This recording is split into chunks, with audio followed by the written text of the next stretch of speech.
श्रीमद्भागवतम् अथ चतुर्थोऽध्यायः। मैत्रेय उवाच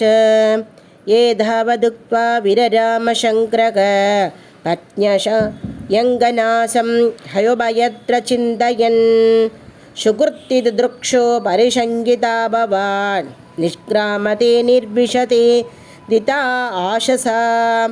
सुकृत्तिदृक्षा प्रतिघातदुर्मना स्नेहादृदत्य शुकलादिविक्वला भवन् भवान्य प्रतिपूरुषं वृषा प्रत्यक्षदीवैक्षत जादवे पतुः ततो विनिश्वस्य सती विगायतं सोगेन रोषेण च दूयता कृता पित्रोरगास्त्रैण विमूढदिगृगान् प्रेम्णा आत्मनो यो धमदात् सदां प्रियः तामन्वकच्छन् धृतविक्रमां सतीं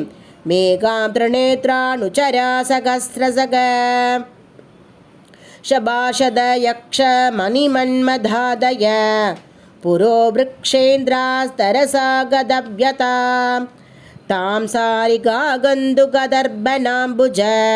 स्वेधादपत्रव्यजनस्रगादिभिः गीतायनैर्दुन्दुभिषङ्गवेणुभिः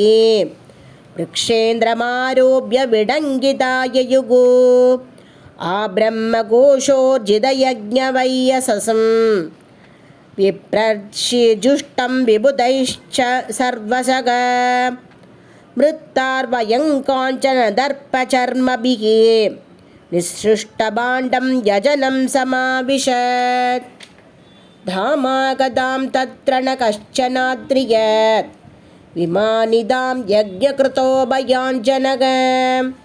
हृदे स्वश्रूर्वै जननीं च सादरा प्रेमाश्रुगण्ड्य परिशस्वजुर्मुता सौदर्यसम्प्रश्नसमार्दवार्दया मात्रा च मातृष्वश्रुभिश्च सादरं दत्तां सभर्यां वरमासनं च सा नादत्तपित्रा प्रतिनन्दिता सती अरुद्रभागं तमवेक्ष सात्वरं पित्रा च देवे कृतहेलनं विभौ अनादृता यज्ञशदस्यतीश्वरी शुकोपलोकानिव दक्षतीरुषा जगर्गशामर्षविभण्णया गिरा शिवद्विषं धूममदस्रमस्मयं स्वेदचेतसा भूतगणान् समुत्थितान् निकृग्य देवी जगदोऽभिशृण्वतः। श्रीदेवी उवाच न यस्य लोकेऽस्यदिशाय न प्रियस्तथा प्रियो देहभृतां प्रियात्मनः तस्मिन् समस्तात्मनि मुक्तवैरके हृदे भवन्तं कथमप्रदीपयेत् दोषान् परेषां हि गुणेषु साधवो गृह्णन्ति केचिन्न भवादृशा द्विज गुणां च बल्कून् बहुलीकरिष्णवो